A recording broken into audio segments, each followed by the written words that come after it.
여기서 프로이드가 환자를 치료하면서 딱 하나의 조건, 가장 중요한 조건을 내세웠던 게 자유현상이라고 프리 어소시에이션이라는 얘기를 지금 하고 있는데, 그 주인간 치료할 때 이 환자에게 딱 약속받은 게, 그것이 불쾌하거나 사소하거나 수치스럽거나 어떤 생각이든지 어떤 정서든지 어떤 기억이든지 떠오르는 거 있으면, 마음속에 들어오는 것은 다 얘기하라고 하는 규칙 하나예요.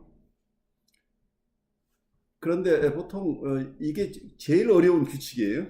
사실은 우리의 저항, 누구나가 자기 얘기를 하겠다고 하고 와서 보통은 어떤 얘기가 생각이 나면 이 얘기를까지 한다는 것은 너무 부끄럽게 생각이 되고, 이 얘기를 하면 뭐 어린애 같은 얘기인데, 뭐 선생님이 다 아는 얘기인데, 그래서 온갖 생각이 들면서 그 얘기를 안 하게 된다는 얘기예요. 어떤 경우는 심하게는 처음에 만나기 전부터 오늘 이 얘기가 자꾸 생각나는, 이 얘기는 내가 안 해야지, 하더라도 이 정도까지만 얘기해야지 하는 내 마음이 드는 건, 그건 의식적인 저항이죠. 그런데 의식적인 저항이 아니라 무의식적으로 자기 얘기를 다 하고 싶어 하지 않는 거예요. 왜냐하면 우리가 억압하고 있다고, 처음 억압이 발생한 이유가 우리의 억압된 그 사항 자체가 우리가 대면하기 어려운 거니까. 그 억압하는 힘은 정신분석적으로 얘기하면 이고의 기능이라고 그래요. 방어 기능인데, 방어 기능이 사용됐는데 한 번 이걸 억압하는데 한 번 억압으로 끝나는 게 아니고 계속해서 이게 튀어나오면 안 되니까 끊임없이 유지해야 되는 거예요. 그러니까 어떤 건 죄수를 잡았는데 죄수를 붙잡는데 힘을 썼다면 나중에 거기서 풀려나지 못하도록 간수가 지키고 있어야 되잖아. 그래, 끊임없이 이 시설이 유지돼야 된다는 얘기예요. 그래서 저항이라고 하는 것은 그냥 한번 억압된 것이 한번 풀어주고 이런 것이 아니고, 지속적으로 억압된 것이 풀려나지 않도록 하기 위해서 메인테넌스를 계속 한다는 얘기죠.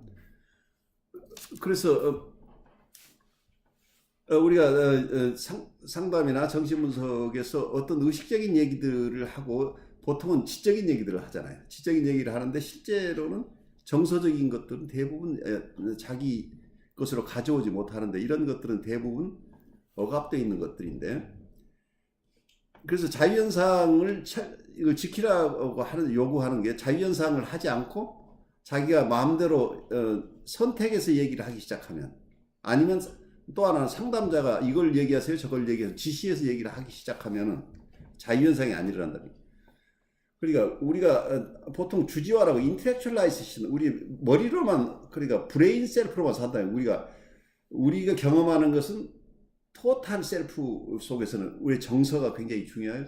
정서, 그리고 우리가 어떤 면은 우리 감각적으로 느끼는 것도 있고, 우리 바디가 느끼는 것도, 온갖 것이, 우리의 경험은 통합된 인격이 전체적으로 느끼는 것이어야 이게 경험인데, 그 경험 중에 우리는 자꾸 머리로 생각하는 것, 띵킹 기능, 또트, 사고, 인텔렉트라고 얘기를 하죠. 어떤 지성적인 것을 가지고 이해하려고 한다는, 모든 것을 지성적인 것만 합리적이고 논리적이라고 생각하기 때문에, 그러면 실제로 억압된 세계를 어떻게 만날 것이냐는, 합리적인 어떤 디스커션만 가지고는 실제 우리의 어려움의 근원을 못 만나, 무의식에 있는 것을 만날 수가 없다는 거예요. 그래서 이 논리를 파괴하는 방법은 그 도구로 사용한 게 자유현상이라는 기법이에요. 자유현상은 어떤 면에서 핵폭발을 할 때 어때요? 어느 하나가 건드려지면 그 다음 이게 계속 연쇄가 일어나죠. 그래서 굉장히 파워풀해지죠. 여러분이 호수에 돌을 던지면, 한 번 던지면 그 이후에 파장이 계속 이렇게 가죠. 그래서 내가 처음 목표했던 지점이 아니고 딴 데가 영향을 받잖아요.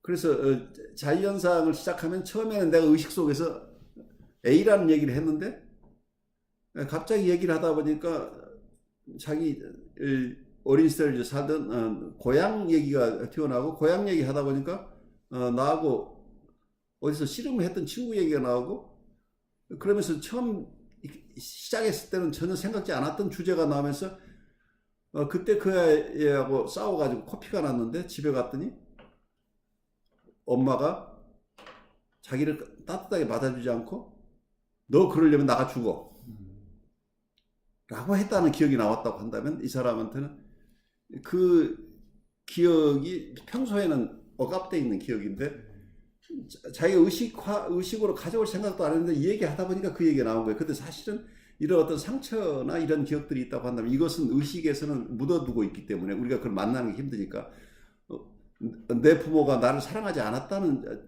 그때 어떤 배신감 같은 게 강하게 있었다고 한다면 엄마에 대한 원망이나 굉장히 공격성, 분노 이런 것들이 응집되어 있는 이 지점을 내가 만난다는 것은 위험하죠. 아이가 만약에 그 정서를 가지고 있다고 한다면 그것이 드러나면 부모로부터 큰 처벌을 받기 때문에 아이는 그 정서를 가질 수 없다는 그래서 억압하고 있었는데 어른이 돼서도 자기 굉장히 정서적으로 힘들고 자기가 사람들하고 어떤 만나서 서로 대화를 하는 것도 힘들고 관계를 하는 것도 힘들은데 분석을 하다가 다른 일상적인 얘기를 하는 그 일상적인 얘기가 꼬리를 물고 하다 보니까 자기는 처음 분석 세션 왔을 때 생각해 본 적도 없는 자기도 거의 잊어버리고 지냈던 그 지점을 만난다는 거예요. 그러면서 그때의 정서들이 우리가 만나면서 우리가 지적으로만 생각했던 부모와 관계가 내가 정서적인 경험하고 합쳐지기 시작한다는 거예요. 그러니까 우리의 통찰은 우리 부모는 이러이러한 사람이었다고 내가 지적으로 이해하는 것 가지고는 부모를 알 수가 없다는 얘기예요. 내가 정서적으로 경험한 부모를 만나야 정말 실제 내가 살아왔던 과거가 재현되는 거죠. 그 지점에서 어려움이 있었다고 한다면 우리는 전이 속에서 지금 우리가 만나는 대상들과 관계에서 항상 어려움이 발생할 수 있다는 얘기예요. 그래서 해소되지 않은 그 지점 때문에 그러니까 우선 그 지점을 만나게 가는 과정이 우선 프리어소시션을 통해서 자유현상을 통해서 그 지점까지 간다예요. 그 다음 질문은 이제 우리가